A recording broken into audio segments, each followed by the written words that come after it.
نحمدہ و نصلی علی رسولہ الکریم۔ وطر کی نماز پڑھنے کا طریقہ کیا ہے؟ سب سے پہلے یہ جان لیں کہ وطر کی نماز نفل ہے یا سنت یا واجب۔ تو صحیح جواب یہ ہے کہ وطر کی نماز جو ہے وہ واجب ہے۔ اگر کسی وجہ سے وقت پہ وطر کی نماز نہیں پڑھی آپ نے تو اس کی قضا بھی واجب ہے۔ وطر کی نماز میں ٹوٹل 3 رکعتیں پڑھی جاتی ہے، وہ بھی ایک سلام کے ساتھ، مثل مغرب کی۔ وطر کی نماز میں جو پہلا قاعدہ ہے وہ واجب ہے۔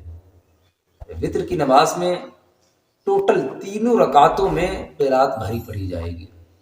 وطر کی نماز کی نیت اس طرح کریں گے، نیت کی میں نے 3 رکعت نماز وطر واجب، واسطے اللہ تعالیٰ کے منہ میرا کعبہ شریف کی طرف اللہ اکبر کہتے ہوئے کانوں کے لو تک ہاتھ لے جائیں گے اور ناف کے نیچے لا کے بات لیں گے۔ پھر ثنا پڑھیں گی۔ ثنا پڑھنے کے بعد اعوذ باللہ من الشیطان الرجیم بسم اللہ الرحمن الرحیم پڑھیں۔ اس کے بعد میں سورہ فاتحہ یعنی الحمد شریف پڑھیں۔ اس کے بعد میں کوئی بڑی سورت پڑھیں۔ سورت ختم ہوتے ہی رکوع میں چلے جائیں۔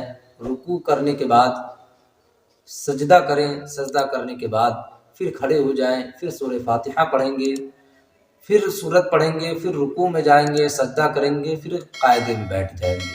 التحیات پڑھنے کے بعد تیسری رکعت کے لیے کھڑے ہو جائیں گے۔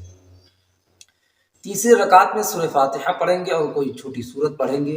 سورت ختم ہوتے ہی رکوع میں نہیں جانا ہے، بلکہ اللہ اکبر کہتے ہوئے کانوں کے لو تک ہاتھ کو لے جانا ہے اور ناف کے نیچے لا کے باندھ لینا ہے۔ اگر مرد ہے تو، اگر آپ عورت ہیں تو آپ سینے پہ ہاتھ کو باندھیں گی۔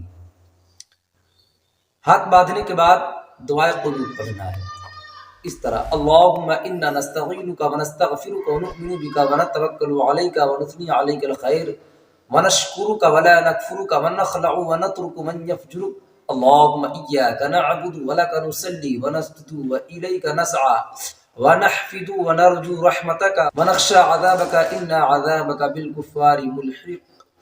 اگر جن کو دعائے قنوت یہ نہ یاد ہو وہ یہ دعا پڑھیں گے: ربنا آتنا فی الدنیا حسنۃ وفی الآخرۃ حسنۃ وقنا عذاب النار۔ اس کے بعد میں رکوع میں چلے جائیں گے اللہ اکبر کہتے ہوئے، پھر بقیہ نمازوں کی طرح یہ نماز بھی مکمل کریں گے۔ وطر کی نماز جماعت سے کب پڑھی جاتی ہے؟ وطر کی نماز کیول رمضان شریف کے مہینے میں جماعت کے ساتھ پڑھی جاتی ہے، وہ اس لیے کہ جماعت کے ساتھ رمضان کے شریف کے مہینے میں پڑھنا مستحب ہے۔ اس کے علاوہ کسی مہینے میں کسی دن وطر کی نماز جماعت کے ساتھ نہیں پڑھ سکتے۔ ایک مسئلہ یہ بھی ہے کہ رمضان شریف کے مہینے میں جو لوگ عشاء کی نماز کو جماعت کے ساتھ پڑھیں گے وہی لوگ وطر کی نماز کو بھی جماعت کے ساتھ پڑھیں گے۔ جن لوگوں کی عشاء کی نماز چھوٹ گئی، منفرد پڑھے تھے، وہ لوگ وطر کی نماز کو بھی تنہا ہی پڑھیں گے۔